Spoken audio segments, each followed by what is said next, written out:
ಪೂಜ್ಯ ಸಿದ್ದೇಶ್ವರಪ್ಪ ಅವರ ಅಮೃತ ಹಸ್ತದಿಂದ ಪ್ರಾರಂಭ ಮಾಡಿದ್ದೀವಿ. ಅಲ್ಲಿ ಯಾರು BPL ಕಾರ್ಡನ್ನು ಹೊಂದಿರ್ತಾರೆ ಅವರಿಗೆ ನಾವು ಯಾವುದೇ ಶುಲ್ಕ ಇಲ್ಲಾರ್ದಂಗೆ ಸರ್ಕಾರ ನಮ್ಗೆ ಕೊಡ್ತದೆ. ಅಧಿಕೃತವಾಗಿ ಸರ್ಕಾರದಿಂದ ಮಾನ್ಯತೆ ಪಡೆದಂಥ ಡಯಾಲಿಸಿಸ್ ಸೆಂಟ್ರು. ಅದ್ರ ಜೊತೆಗೆ ನಮ್ಮ JSS ಹಾಸ್ಪಿಟಲ್ನಲ್ಲಿ ಸಹ ಅದನ್ನು, ಯಾಕಂದ್ರೆ ಸಾಕಷ್ಟು ಜನ ಇವತ್ತು ಡಯಾಲಿಸಿಸಿಂದ ಬಳುವಂಥ ಜನರಿಗೆ ತೊಂದರೆ ಆಗಬಾರ್ದು ಅಂತೇಳಿ ಅಲ್ಲಿಯೂ ಸಹ ಡಯಾಲಿಸಿಸ್ ಸೆಂಟರ್ ಮಾಡಿದ್ದೀವಿ. ಯಾರು BPL ಕಾರ್ಡ್ ಇಲ್ಲ ಅವರಿಗೆ ನಾವು 500 ರೂಪಾಯಿ ಅತ್ಯಂತ ಈಗೇನೋ ಹೆಚ್ಚು ಮಾಡಿದ್ದೀವಿ. ಎಷ್ಟು ಮಾಡಿದ್ವಿ ಈಗ? 750 ರೂಪಾಯಿದಲ್ಲಿ ಒಂದು ಡಯಾಲಿಸಿಸನ್ನು ನಾವು ಮಾಡುವಂಥದ್ದು ಮಾಡ್ತೀವಿ. ಯಾಕಂದರೆ ಕೆಲವೊಂದು ಜನರಿಗೆ ಒಂದು ವಾರಕ್ಕೊಮ್ಮೆ ಡಯಾಲಿಸಿಸ್ ಮಾಡ್ಕೋಬೇಕಾಗ್ತದೆ, ಕೆಲವೊಂದು ಮಂದಿಗೆ ಒಂದು ದಿವ್ಸ ಬಿಟ್ಟು ಒಂದು ದಿವ್ಸ ಮಾಡ್ಕೋಬೇಕಾಗ್ತದೆ. ಯಾಕಂದರೆ 2-3 ರೂಪಾಯಿ ಅಂದರೆ ಕನಿಷ್ಠ ಒಂದು ಡಯಾಲಿಸಿಸ್ ಪೇಷಂಟು ಒಂದು ತಿಂಗಳಿಗೆ 15-20 ಸಾವಿರ ಖರ್ಚು ಮಾಡಬೇಕಾಗ್ತದೆ. ಅದರಲ್ಲಿ ನಮ್ಮ ಒಂದು ಡಯಾಲಿಸಿಸ್ಗೆ 750 ರೂಪಾಯಿ ಅಂದರೆ ಎಲ್ಲ ಕಾಮನ್ BPL ಅಬೋವ್ ಏನಿರ್ತಾರೆ ಅವ್ರಿಗೆ ಖರ್ಚು ಅವರಿಗೆ ನಾವು ಚಾರ್ಜ್ ಮಾಡ್ತೀವಿ. ಆದರೆ ಬಡವರಿಗೆ ಏನದ BPL ಇದ್ದವ್ರಿಗೆ ಫ್ರೀಯಾಗಿ ಯಾವುದೇ ಒಂದು ಪೈಸಾ ತೊಗೊಲಾರ್ದೇ ಇವತ್ತು ಏನು ನಮ್ಮ ಚಾರಿಟಿ ಟ್ರಸ್ಟ್ನಿಂದ ಇವತ್ತು ಮಾಡ್ತಾಯಿದ್ವಿ. ಅದ್ರ ಜೊತೆಗೆ ನಮ್ಮ ಈ ಒಂದು ಔಷಧಿಗಳ ಒಂದು ಎಲ್ಲರಿಗೆ 24 ತಾಸು ಔಷಧಿಗಳು ಸಿಗಬೇಕು. ಒಮ್ಮೊಮ್ಮೆ ಮನುಷ್ಯ ನೆನಪು ಹರಿಬಿಟ್ಟಿರ್ತಾನೆ, ರಾತ್ರಿ ಒಮ್ಮೆ ನೆನಪಾಗ್ತದೆ. BP ಶುಗರು ಈ ಗುಳಿಗೆಗಳನ್ನು ಒಂದು ದಿವಸನೂ ತಪ್ಪಿಸಬಾರ್ದು. ನಾವು ಭಾಳ ಅಲಕ್ಷ್ಯ ಮಾಡ್ತೀವಿ. ಒಮ್ಮೊಮ್ಮೆ ಒಂದು BP ಗುಳಿಗೆಯನ್ನು ನೀವು ತಪ್ಪಿಸೋದ್ರಿಂದ, ಒಮ್ಮೊಮ್ಮೆ ಅಲಕ್ಷ್ಯ ಮಾಡೋದ್ರಿಂದ ಬ್ರೈನ್ ಹ್ಯಾಮ್ರೇಜ್ ಆಗಿ ಒಮ್ಮೆ ಕುಸಿದು ಹೋಗೋಂಥದ್ದು ಇರ್ತದೆ. ಎಷ್ಟೋ ಜನ ಸಣ್ಣ ವಯಸ್ಸಿನವ್ರು BP ಗುಳಿಗೆ ಸಿಗಲಾರ್ದಕ್ಕೆ. ಮೊನ್ನೆ ನಾನು ಅಥಣಿ ತಾಲೂಕಿಗೆ ಒಂದು ಕಾರ್ಯಕ್ರಮ ಹೋಗಿದ್ದೆ. ಸಿಕ್ಕಾಪಟ್ಟೆ ಜ್ವರ ಬಂದಿತ್ತು ನನಗೆ. ನಾ ಅಥಣಿಗೆ ಬಂದು ಒಂದು ಗುಳಿಗೆ ತೊಗೋಬೇಕಂದ್ರೆ ಒಂದು ಅಂಗಡಿನೂ ಖಾಲಿ ಚಾಲೂ ಇರಲಿಲ್ಲ. ಅಂದ್ರೆ ಒಮ್ಮೆ ಹಿಂಗೆ ಸಮಸ್ಯೆ ಬರ್ತದೆ. ಮತ್ತು ಅನೇಕ ಸಲ ಏನಾಗ್ತದೆ ಅಂದರೆ ಒಮ್ಮಿಂದೊಮ್ಮೆ ಡಾಕ್ಟ್ರುಗಳು ರಾತ್ರಿ ಹೇಳಿಬಿಡ್ತಾರೆ 12 ಇಂಥ ಇಂಜೆಕ್ಷನ್ ನೀವು ತಂದರೆ 1 ತಾಸಿನಾಗ ಉಳಿತಾರ, 2 ತಾಸು ಟೈಮ್ ಕೊಡ್ತಾರ. ನೀವು ಅಲ್ಲಿ ಏನೂ ಚೌಕಸಿ ಮಾಡೋ ಪರಿಸ್ಥಿತಿ ಇರೋದಿಲ್ಲ. ಒಮ್ಮೊಮ್ಮೆ ಅವರೇ ಡಾಕ್ಟ್ರಿಗೆ ಅವ್ರ ಬಳಿ ಇಟ್ಕೊಂಡಿರ್ತಾರೆ. ಅವ್ರಿಗೆ ಗುರ್ತಿರ್ತದೆ ನಿಮ್ಮ ಅರ್ಜೆನ್ಸಿ ಅನ್ನೋದು. ಅಂದರೆ 70-80 ಸಾವಿರ ರೂಪಾಯಿ 60 ಸಾವಿರನೂ ಹೇಳ್ತಾರೆ. ಒಮ್ಮೊಮ್ಮೆ ಒಂದು ಸಲ ಹಿಂಗೆ ಆಯಿತು. ನಾವೇನು ಸಿದ್ದೇಶ್ವರ ಮೆಡಿಕಲ್ಸ್ ಏನು ನಮ್ಮ ಸಿದ್ದೇಶ್ವರ ದೇವಸ್ಥಾನದ ಶ್ರವಣ ಮಂಟಪದ ಒಂದು ಸಂಕೀರ್ಣದಲ್ಲಿ ಏನು ಪ್ರಾರಂಭ ಮಾಡಿದ್ದೀವಿ. ಅಲ್ಲಿ ರಾತ್ರಿ ಸುಮಾರು ಒಂದು ಪೇಷಂಟ್ಗೆ ಅರ್ಜೆಂಟ್ ಒಂದು ಇಂಜೆಕ್ಷನ್ ಬೇಕಾಗಿತ್ತು. ನಮ್ಮಲ್ಲಿ ಅದರ ರೇಟು 35 ಸಾವಿರ ರೂಪಾಯಿ.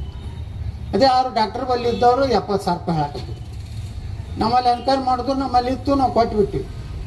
ಹಿಂಗೆ ಅನೇಕ ಕಡೆ ಇವತ್ತು ಹಿಂಡಿಗೆ ಆಗಲಿ, ಸಿಂದಿಗೆ ಆಗಲಿ, ಇವತ್ತು ಮುದ್ದೆಬಾಳ ಆಗಲಿ, ಅಲ್ಲಿನೂ ಬೇಕಾದ್ರೆ ನಮ್ದು ಆಂಬುಲೆನ್ಸ್ ಇರ್ತದೆ. ತೊಗೊಡು ಒಂದು ತಾಸಿನಾಗ ಒಯ್ದು ಕೊಡುವಂಥ ವ್ಯವಸ್ಥೆಯನ್ನು ಇವತ್ತು ಸಿದ್ದೇಶ್ವರ ಲೋಕ ಕಲ್ಯಾಣ ಟ್ರಸ್ಟ್ನೇ ನಾವು ಮಾಡ್ತಾಯಿದ್ವಿ. ಇದರಿಂದ ಒಂದು ಇವು ಹಾವ ಕಡಿತದ ಔಷಧ ಭಾಳ ಕಡೆ ಇರುವುದಿಲ್ಲ. ಅವಾಗಿಂದ ಅವಾಗೆ ಬೇಕಂದರೆ ನಮ್ಗೆ ರಾತ್ರಿ 1-2ಕ್ಕೂ ನಿಮ್ಗೆ ಆ ಸ್ನೇಕ್ ಬ್ಯಾಟ್ಸ್ ಇರುತ್ತಲ್ರಿ, ಅದು ಸಹ ಲಭ್ಯ ಆಗೋದ ರೀತಿಯಲ್ಲಿ ಈ ರೀತಿ. ಮತ್ತು 1 ರೂಪಾಯಿದು ಗುಳಿಗಿರಲಿ, ರಾತ್ರಿ 1 ರೂಪಾಯಿ ಗುಳಿಗಿದ್ಗೂ ನೀವು ಫೋನ್ ಮಾಡಿ ಹೇಳಿದ್ರೆ ಅದು ನಿಮ್ಮ ಮನೆಗೆ ತಲುಪಿಸುವಂಥ ಕೆಲಸ ನಾವು ಸಿದ್ದೇಶ್ವರ ಲೋಕಲ್ ಮಾಡಬೇಕು.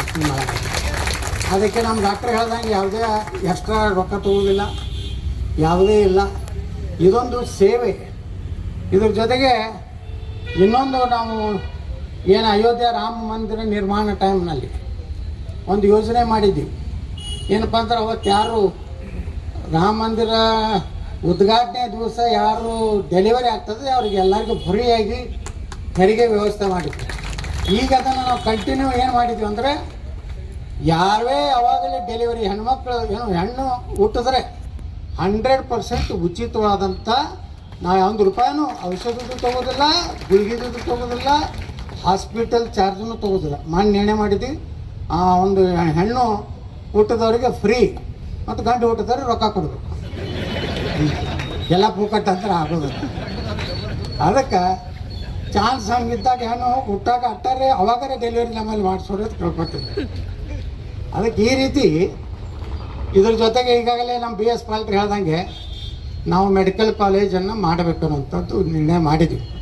ಈಗ ನರೇಂದ್ರ ಮೋದಿಯವ್ರು ಬಂದ ಮೇಲೆ ಅದರಲ್ಲಿ ಸಾಕಷ್ಟು ಅವೇನು ನಾರ್ಮ್ಸ್ ಇದ್ವಲ್ಲ ಮೊದಲಿನ ಅಷ್ಟಿಲ್ಲ, ಈಸಿಯಾಗಿ ಮೆಡಿಕಲ್ ಕಾಲೇಜ್ ಸಿಗ್ತದೆ. ಈಗ ಸುಮ್ಮನೆ ನಾವು ಪಿ ಪಿ ಎದಲ್ಲಿ ಮಾಡಬೇಕಂತೇಳಿ ಮಾಡಿದ್ದೀವಿ.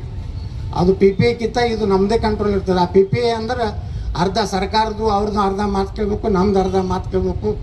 ದಿನ ಒಂದು ಜಗಳ ಅದು ಇದು ಬೇಡ. ಕೆಲವು ಮಂದಿ ಹೋರಾಟ ಮಾಡಿದ್ರು ಬಿಜಾಪುರ, ಪಾಪ ಉಗ್ರ ಹೋರಾಟ ಮಾಡಿದ್ರು. ಇಟ್ಟು ಉಗ್ರ ಹೋರಾಟ ಅಂದ್ರೆ ಅದು ಆಗಲಾರ್ದಾಗ ಮಾಡಿಬಿಟ್ರು. ಅದು ಇಲ್ಲ, ಅದು ಆಗೋದೇ ಇಲ್ಲ. ಅದು ಹೆಂಗೆ ಈ ಮೊನ್ನೆ ನಮ್ಮ ಸಿದ್ದರಾಮಯ್ಯನವ್ರು ಓದಿದ್ರು ಇದ್ರಾಗ ಬಜೆಟ್ನಾಗ ಅದರ ಇದನ್ನು ತಯಾರು ಮಾಡಲಿಕ್ಕೆ ವಿಚಾರ ಮಾಡಲಾಗುವುದು, ಅದನ್ನು ಮಾಡಲಿಕ್ಕೆ ಚಿಂತನೆ ಮಾಡಲಾಗುವುದು, ನಾಳೆ ಊಟ ಮಾಡೋದ್ರ ಬಗ್ಗೆ ಪರಿಶೀಲಿಸಲಾಗುವುದು ಇಂಥದ್ದು. ಅದು ನೋಡಿಬಿಟ್ರೆ ಬರೀ ಅದೇ ಇತ್ತು. ಅದ್ರಾಗೂ ಒಂದು ನಮ್ಮ ಪಿ ಪಿ ಎ ಇತ್ತು. ನಾವು ಬಿಟ್ಬಿಟ್ಟು ಯಾಕಂದ್ರೆ 175 ಎಕರೆ ಇತ್ತು. ಸರ್ಕಾರ ಅಂತೂ ಮಾಡೋದಿಲ್ಲ. ಕಡೆಗೆ ನಾವು ಅವ್ರು 50% ಅದು ಇನ್ನೊಂದು ಮೆಡಿಕಲ್ ಕಾಲೇಜ್ ಆಗ್ತದೆ ನಾವು ಮಾಡ್ಬೇಕಂದೀವಿ. ಅದು ಚಲೋನೇ ಆಯ್ತು. ನಮಗೆ ಅವ್ರು ಸ್ಟ್ರೈಕ್ ಕೂತವ್ರಿಗೆ ಅಭಿನಂದನೆಗಳು, ಧನ್ಯವಾದಗಳು. ಹಾಂ, ಒಮ್ಮೊಮ್ಮೆ ನಮ್ಮ ಚಲೋದಕ್ಕೆ ಕೂತಾರ ಅವರು. ಅದು ಯಾರೋ ಒಬ್ಬ ಮಂತ್ರಿ ಕುಂಡ್ರಿಸಿದ್ದ ಆ ಮಾತು ಬೇರೆ. ಆದ್ರೆ ನಮಗೆ ಚಲೋ ಆಯ್ತು. ಈಗ 100% ನಮ್ಮದೇ ಮೆಡಿಕಲ್ ಕಾಲೇಜ್ ಆಗ್ತದೆ. ನಾಳೆ ಯಾವ ಮೆರಿಟ್ ಇದ್ದಂಥವು ನಮ್ಮ ಹಿಂದೂ ಸಮಾಜದ ಒಂದು ಹುಡುಗ ಮೆರಿಟ್ 100% ಮೆರಿಟ್ ಇತ್ತಂದ್ರೆ ನಾವು ಪುಕ್ಕಟ್ಟವನ್ನ MBBS ಫಸ್ಟ್ ಬಯಸ್ರಿಂದ ಸೆಕೆಂಡ್ ಎಲ್ಲ ಪೂರ್ತಿ ಫೈನಲ್ ಆಗುತ್ತಾರ ನಾವು ಕಳಿಸಿಬಿಡ್ತೀವಪ್ಪ. ಇದನ್ನೇನು ಪಿ ಪಿ ಎದಾಗ ಮಾಡ್ಲಿಕ್ಕೆ ಬರ್ತಿರ್ಲಿಲ್ಲ. ಈಗ ನಮಗೇನು ಅನುಕೂಲ ಆಯ್ತಂದ್ರೆ ಒಂದು ಮೆರಿಟ್ ಹುಡುಗ ಅದಾನ, ಭಾಳ ಗುಡಿಸಲ್ದಾಗ ಅದಾನ ಪಾಪ. ಅವ 100% ಇನ್ನಾಗ ಒಬ್ಬರ ಮನೆಗೆ ಹೋಗಿದ್ದು, ತೇಲಿಯವ್ರ ಮನೆಗೆ. ಅವ್ರ ಮಗಳು ಸ್ಟಾರ್ಟಿಂಗ್ನಿಂದ ಎಲ್ಲ ಮೆರಿಟ್. ಅಂಥ ಯಾರಿಗೆ ಟಿಕೆಟ್ ಏನು ಸೀಟ್ ಸಿಗೋದಿಲ್ಲಲ್ಲ ಅಂಥವ್ರು ನಮ್ಮಲ್ಲಿ ಮೆಡಿಕಲ್ ಕಾಲೇಜ್ನಾಗ ಒಂದು ನಮ್ಮದು ಮೆಡಿಕಲ್ ಕಾಲೇಜ್ ಸೆಟಪ್ ಆದ್ಮ್ಯಾಗ ವರ್ಷಕ್ಕೆ ಒಂದು 5 ಮಂದಿಗೆ ಫ್ರೀ ಕೊಡ್ತೀವಪ್ಪ. ನಾವೇನು ನಮ್ಮ ಮನೆಗೆ ಹೋಗಿ ರೊಕ್ಕ ಇರಲಿಲ್ಲ. ಈಗ ರೊಕ್ಕ ಗಳಿಸ್ಬೇಕು ಅನ್ನೋಂಥ ಪರಿಸ್ಥಿತಿಗಳು ನಾವಿಲ್ಲ. ಯಾಕಂದ್ರೆ ಈಗಾಗಲೇ ರೊಕ್ಕ ಕೊಟ್ಟಾನ ಸಾಕಿ. ಇದೇನು ಮೊನ್ನೆ ಲಗ್ನದಾಗ ನೋಡಿದ್ಮ್ಯಾಗ ಜನರದ್ದು ಎಷ್ಟು ಪ್ರೀತಿ ಐತೆ ಅನ್ನೋದು ಇಡೀ ಜಗತ್ತಿಗೆ ಗೊತ್ತಾಗುತ್ತೆ. ಇದಕ್ಕಿಂತ ಹೆಚ್ಚು ಆಸೆಯನ್ನು ಮಾಡುವಂಥದ್ದು ಏನೂ ಇಲ್ಲ. ಅದಕ್ಕೆ ಸಮಾಜಮುಖಿಯಾಗಿ ಸಿದ್ದೇಶ್ವರ ಸಂಸ್ಥೆ ಇವತ್ತು ನಾನು ಯಾವಾಗ ಮೇಲೆ ಹೇಳ್ತಿರ್ತೀನಿ, ನಿಮ್ಮ ಮಕ್ಕಳನ್ನ ನಮ್ಮ ಶಾಲೆಗೆ ಕಲಿಸ್ರಿ. ನಮ್ಮ ಇದ್ರಾಗ ಸಂಸ್ಥೆಯೊಳಗೆ ಕಲಿಸೋದ್ರೆ ನೀವೊಂದು ಮಗುನ ಹಾಕೋದ್ರಿಂದ ಸಮಾಜದಲ್ಲಿರುವಂಥ ಒಬ್ಬ ಬಡ ಮಗುವಿಗೆ ನೀವೊಂದು ಉಪಕಾರ ಮಾಡೋಣ. ಇವತ್ತು ಸುಮಾರು 1,500 ಆಕಳ ಅದಾವ ನಮ್ಮಲ್ಲಿ. 1,500 ಆಕಳ. ಯಾವಪ್ಪ ಆಕಳ ಕಟಗರಿ ಮನೆಗೆ ಕೊಡುವಂಥವು, ವಯಸ್ಸಾಗಿದ್ದು, ಅಲ್ಲಿದಿಂದ ಗೊಡ್ಡ ಅದಾವ ಅಂತೇಳಿ ರೈತರು ತಂದು ಬಿಟ್ಟಿದ್ದು. ನಮ್ಮ ಪೊಲೀಸರು ಈಗೇನು ಕಟಗರಿ ಇವತ್ತಂತರೂ ಎಟ್ಕ ಕಡದವ್ರು ಗೊತ್ತಿಲ್ಲ ಬಿಜಾಪುರಾಗ. ಇಂಥವು ಏನಿರ್ತಾವಲ್ಲ ಅಂಥ ಆಕಳುಗಳೇ ಸಾಕಿ ಇವತ್ತು ನಾವು ದೊಡ್ಡ ಗೋಶಾಲೆ ನಡೆಸ್ತಾ ಇದ್ದೀವಿ. ಇಂಥದಕ್ಕೆ ನೀವು ಇಂಡೈರೆಕ್ಟಾಗಿ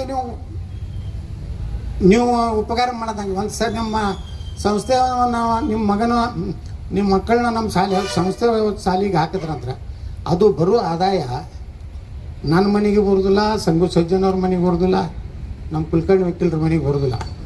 ಅದನ್ನು ಗೊಳೆ ಮಾಡ್ತೀವಿ. ಮತ್ತು ಸಮಾಜ ಬಡವರಿದ್ದವ್ರಿಗೆ ಒಯ್ದನ್ನು ಕೊಡುವಂಥದ್ದು, ಸಮಾಜದಾಗ ಒಂದು ಆಕಳನ್ನ ಸಾಕುವಂಥದ್ದು, ಇಂಥ ಉದ್ದೇಶದಿಂದ ಈ ಸಂಸ್ಥೆಗಳು ಅದಾವೆ. ಅದಕ್ಕೆ ಹಾಂ ನರ್ಸಿಂಗ್ ಕಾಲೇಜ್ ಅವೆಲ್ಲ ಬಂದೇ ಬಿಡು, ಅವೆಲ್ಲ ಬರ್ತಾವೆ.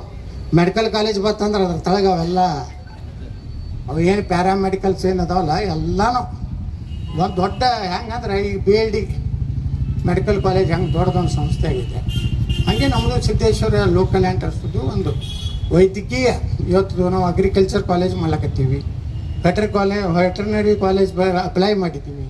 ಈಗಾಗಲೇ ಸಿದ್ಧಶ್ರೀ ಲಾ ಕಾಲೇಜ್ ಅಂತ ಮಾಡಿದ್ದೀವಿ. One of the best law ಕಾಲೇಜನ್ನು ನಾರ್ತ್ ಕರ್ನಾಟಕ.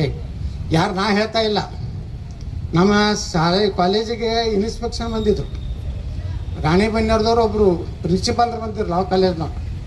ಅವರೆಲ್ಲ ನಮ್ದು ಇನ್ಸ್ಪೆಕ್ಷನ್ ಮಾಡಿ ಮುಂಜಾನೆ ಗುಲ್ಬರ್ಗ ಜಿಲ್ಲಾದೇನು ಇನ್ಸ್ಪೆಕ್ಷನ್ ಹೊಂಟಿದ್ರು. ನಾ ಗೋಶಾಲೆದಾಗಿದ್ದೆ, ಅಲ್ಲಿ ಬಂದಿದ್ರು ಅವರು 3 ಮಂದಿ, ಒಬ್ರು ಹೆಣ್ಮಗಳು, 3 ಮಂದಿದು ಒಂದು ಟೀಮ್ ಬಂದಿತ್ತು.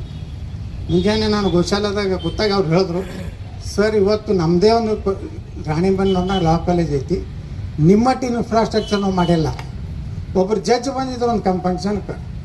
ಅವ್ರು ಜಡ್ಜ್ ಇದನ್ನು ಕೋರ್ಟ್ ಹಾಲ್ಗೆ ಇಲ್ಲದು ನೋಡಿ ಒಂದೆರಡು ಇದನ್ನು ದಿವಸ ನಾವು ಇಲ್ಲೇ ನಡೆಸಿಬಿಡ್ತೀವಿ ಕೋರ್ಟ್ರು ಅಂತ.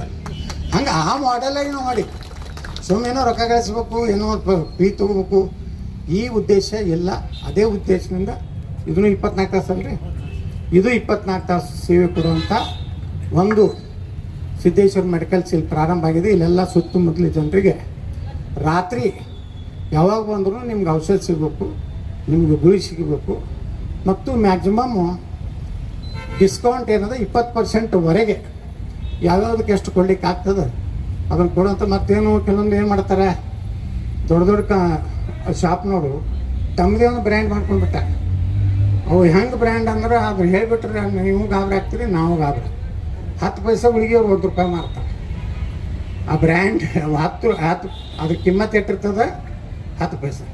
ಅವ್ರು ಮಾರೋದು ಎಷ್ಟು ₹5 ಮಾರ್ತಾರೆ, ₹10 ಮಾರ್ತಾರೆ. ಅದಕ್ಕೆ ಟೇಟ್ ಒರಿಜಿನಲ್ ಆ ಗುಳಿಗೆ ಕಿಮ್ಮತ್ತೆ 10 ಪೈಸೆ ಆಗ್ತದೆ.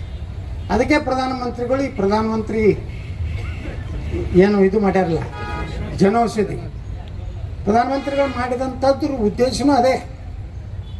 ಏನು ಅದರೊಳಗೆ ಕಂಟೆಂಟ್ಸ್ ಏನಿರ್ತೈತಿ ಎಲ್ಲ ಸೇಮೇ ಇರ್ತಾವೆ, ಬರೀ ಕಂಪ್ನಿ ಹೆಸರು ಬೇರೆ ಇರ್ತಾವೆ ಅಂಥದ್ದು. ಸರ್ ಅದೂ ನಮ್ಮ 2 ಅದಾವೆ. ಪ್ರಧಾನಮಂತ್ರಿ ಜನೌಷಧಿ ಒಂದು ಜೋರಾಪುರನಾಗ ಐತಿ, ಒಂದು ನಮ್ಮ ಇಲ್ಲ ನಮ್ಮದು ಸಿರಿದಿಂದ ಒಂದು 2 ಅದಾವೆ. ಒಂದು ಹೈಪರ್ ಮಾರ್ಟ್ನಲ್ಲಿ, ಒಂದು ಜೋರಾಪುರದಲ್ಲಿ, ಸಿವಿಲ್ ಹಾಸ್ಪಿಟ್ಲಲ್ಲಿ 3 ಅದಾವೆ.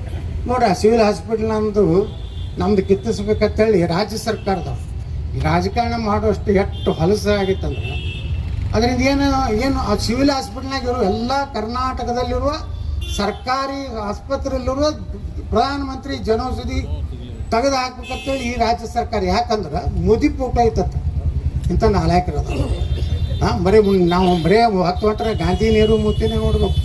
ಮೋದಿದು, ವಾಜಪೇಯಿಯವ್ರದ್ದು, ವಲ್ಲಭಾಯ್ ಪಟೇಲ್ರದ್ದು, ತಮ್ಮ ಜೀವನ ಕೊಟ್ಟಂಥ ವೀರ ಸಾವರ್ಕರ್ ಫೋಟೋ ಬೇಡ, ಹಳ್ಳಿ ಮಳ್ಳಿ ಅವ್ರ ಚೊಂಡಿನೇ ನೋಡೋದೆ. ಅದಕ್ಕೆ ಆ ಮೋದಿಯವ್ರ ಫೋಟೋ ಐತಂತೇಳಿ ಎಲ್ಲ ಕಡೆ ಜನೌಷಧಿ ಎಲ್ಲೆಲ್ಲಿ ಸರ್ಕಾರಿ ಆಸ್ಪತ್ರೆ ಕೊಟ್ಟಿದ್ದು ಅವ್ರನ್ನ ಹೊರಗೆ ಹಾಕ್ಬೇಕಂತೇಳಿ ಆದೇಶ ಮಾಡೋದು.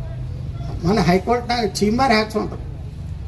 ಬಡವರಿಗೆ ಕಡಿಮೆ ಬೆಲೆಯಲ್ಲಿ ಕೊಡ್ಲಾಕತ್ತಾರಂದ್ರೆ ನಿಮ್ದೇನು ಬ್ಯಾನ್ ಆಗ್ತದೆ ಅಂತ ಕೇಳಿದ್ರು ಜಡ್ಜು ಹೈಕೋರ್ಟ್ನಲ್ಲಿ. ನಮ್ಮ ಬಹುಶಃ ನ್ಯಾಯಮೂರ್ತಿ ಇವರಿದ್ದರು, ಏನೋ ಹೆಸರೈತೆ ಅವ್ರದ್ದು,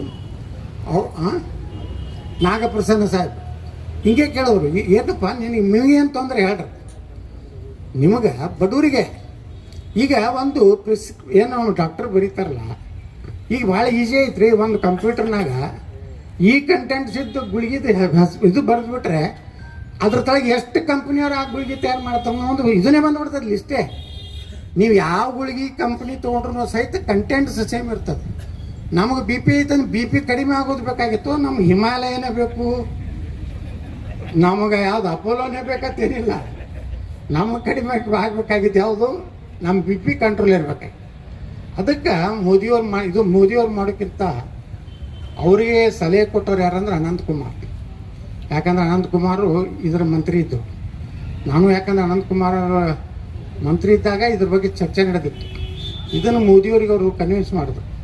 ಇವತ್ತು ನೋಡ್ರಿ, ಹಾರ್ಟ್ ಇದರಲ್ಲಿ ಆ ಸ್ಟಂಟ್ಗಳು ಮೊದಲ ಅದು ರೇಟ್ ಇದ್ದು, ಇದು 1.5 ಲಕ್ಷ, ಇದು 2 ಲಕ್ಷ, ಇದು 3 ಲಕ್ಷ, ಏನು ಇದು 5 ವರ್ಷ ಬರ್ತೈತಿ, ಇದು 3 ವರ್ಷ ಬರ್ತದೆ, ಇದು ಲೆಕ್ಕಿತ್ತು.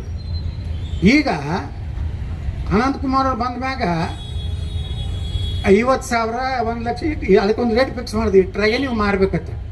ಅವಾಗ ಸ್ಟ್ರೈಕ್ ಮಾಡಿದ್ರು, ನಾವು ಬಂದ್ ಮಾಡಿರ್ತಾವೆ. ಮೊದಲೆಲ್ಲ ಫಾರಿನ್ ಬರ್ತಿತ್ತು, ನಮ್ಮ ಮೇಕ್ ಇನ್ ಇಂಡಿಯಾದಾಗ ಇಲ್ಲೇ ಮಾಡ್ಲಕತ್ತು. ಈಗ ಸಾಮಾನ್ಯ ಬಡವರಿಗೆ 50,000, 1 ಲಕ್ಷನಾಗ ಕಂಡು ಸಿಗ್ಲಾಕತ್ತವ. ಮೊದಲು ಏನು ಒಂದು ಹಾರ್ಟ್ ಆಪ್ರೇಷನ್ಗೆ ಹೋದ್ರೆ ಒಂದು 5-6 ಲಕ್ಷ ರೂಪಾಯಿ ಇಟ್ಟೇ ಬರಬೇಕಾಗಿ. ಯಾಕ್ರಿ ಡಾಕ್ಟ್ರ ಅಂದ್ರೆ ಇಷ್ಟು ದೊಡ್ಡ ಲಾಬಿ ಐತಿ. ಈ ಲಾಬಿ ಮುರಿಬೇಕಂದ್ರೆ ಇದಕ್ಕೂ ಭಾಳ ತೊಂದರೆ ಮಾಡ್ತಾರೆ. ಅದ್ರಾಗ ಈ ನಮ್ಮ ಫಾರ್ಮಾ ಇದ್ರಾಗಂತೂ ದೊಡ್ಡ ಅದು 10 ರೂಪಾಯಿ ಗುಳಿಗೆ 3 ರೂಪಾಯಿನೂ ಅದ, 15 ರೂಪಾಯಿನೂ ಅದ. ಅದು ನಮಗೇನು ಗುರುತು ಆಗೋದಿಲ್ಲ. ಮತ್ತು ನೀವು ಅದು ಅವರು ಏನು ಬರೆದು ಕೊಟ್ಟಿರ್ತಾರೆ ಅದೇ ಕಂಪ್ನಿ ಇದ್ರೆ ಅವ್ರು ಎಸ್ತಾರೆ. ಅಲ್ಲೂ ರಾಜಕಾರಣ ಐತಿ. ರಾಜಕಾರಣ ಇಲ್ಲ, ಅಲ್ಲಿ ವ್ಯಾಪಾರ ಐತಿ. ಅಂತಾದ್ರೆ ನಾ ಹೇಳೋದೇನಂದ್ರೆ, ಇದು ಇಲ್ಲ ಅಂದ್ರೆ ಇದನ್ನು ತೊಗೋರಿ ಅಂತ ನಮ್ಮವ್ರು ಏನಾರ ಸಲಹೆ ಕೊಟ್ಟರೆ ತೊಗೋರಿ. ಅವು ಯಾವ ಡೂಪ್ಲಿಕೇಟ್ ಇರೋದಿಲ್ಲ, ಕಂಟೆಂಟ್ ಸೇಮ್ ಇರ್ತದೆ. ಕಂಪ್ನಿ ಹೆಸರು ಕಂಪ್ನಿಗೆ ಅಷ್ಟೇ ಅದು. ಯಾಕಂದ್ರೆ ಅದ್ರದ್ದು ಇದನ್ನೇ ಬಂದ್ಬಿಟ್ಟಿರ್ತದೆ. ಆ ಕಂಪ್ಯೂಟರ್ನಾಗ ನಾನು ನೋಡೀನಿ, ದಡ ದಡ ದಡ ದಡ ದಡ ಈ ಬಿ ಪಿಗೆ ಇಂತಿನ ತಗೊಳ್ಗಿ ಈ ಕಂಟೆಂಟ್ ಅದು ಬಂದ್ಬಿಡ್ತಾರೆ. ಹಂಗೆ ಈ ಉದ್ದೇಶದಿಂದ ಜನರಿಗೆ ಒಂದು ಒಳ್ಳೆಯ ಔಷಧ ಮತ್ತು ಗುಳಿಗೆ ಸಿಗಬೇಕು. ಅದ್ರ ಜೊತೆಗೆ ಮುಂದೆ ಮೆಡಿಕಲ್ ಕಾಲೇಜ್ ಏನು ಆಗ್ತದಲ್ಲ ಅದಕ್ಕಿದೊಂದು ಸಪೋರ್ಟಿವ್ ಆಗಿ, ಯಾಕಂದ್ರೆ ನಮ್ಮ ಮೆಡಿಕಲ್ ಕಾಲೇಜು 2028ಕ್ಕೆ ಪ್ರಾರಂಭ ಮಾಡ್ತೀವಿ. ಸುಮಾರು 604 ಬೆಡ್ಡಿನ ಹಾಸ್ಪಿಟ್ಲ್ ಮಾಡಿದ್ರೆ ನಮ್ಗೆ 200 ಸೀಟ್ ಸಿಗ್ತಾವೆ, 250 ಸೀಟ್ ಸಿಗ್ತಾವೆ. ಮತ್ತು ಅದ್ರ ತಕ್ಕಂತೆ ಮುಂದೆ ಇದ್ರು ನಾವು ಮಾಸ್ಟರ್ ಏನ್ರ ಅವರು MD ಅವು ಪರ್ಸೆಂಟೇಜ್ ಸಿಗ್ತದೆ. ಅಂದರೆ ಇನ್ನೊಂದು ಮೆಡಿಕಲ್ ಕಾಲೇಜು ಬಿಜಾಪುರದಾಗ ಆಯ್ತಂದ್ರೆ ಮತ್ತಿಷ್ಟು ಬಿಜಾಪುರ ಈಗಾಗಲೇ ಬಿಜಾಪುರ ಭಾಳ ಹೈ ಸ್ಟ್ಯಾಂಡರ್ಡ್ ಅದ. ಮೊದಲಿನ ಬಿಜಾಪುರ ಹೆಂಗಿತ್ತು ನೀವು ನೋಡಿರಿ. ಹುಬ್ಳಿಗೆ ಹೋಗಿ ಬರ್ರಿ ಯಾರಾದರೂ ಸ್ವಲ್ಪ ಬಿಜಾಪುರ ಬಗ್ಗೆ ನನ್ನ ಬಗ್ಗೆ ಭಾಳಷ್ಟು ನಿಮ್ಗೆ ಅಸಮಾಧಾನ ಇತ್ತು, ಏನೂ ಕೆಲಸ ಮಾಡಿಲ್ಲ ಗೌಡ ಚೆನ್ನಾಗಿದ್ರೆ ದಯವಿಟ್ಟು 3000 ಮಠ ಹಿಂಗೆ ಸ್ವಲ್ಪ ನಿಮ್ಮ ಕಾರ್ ತೊಗೊಂಡು ಹಿಂಗೆ ಅಡ್ಡಾಡಿ ಬಂದು ಅಲ್ಲಿ ಮಹಾನ್ ನಾಯಕರಾಗಿ ಹೋಗ್ಯಾರ. 3 ಮಂದಿ ಮಾಜಿ ಮುಖ್ಯಮಂತ್ರಿ, ಒಬ್ಬರು ಖಾಯಂ ಕೇಂದ್ರ ಮಂತ್ರಿ, ಒಂದು ರೋಡ್ ಸುದ್ದಿಲ್ಲ ಊರಾಗ. ಅವರು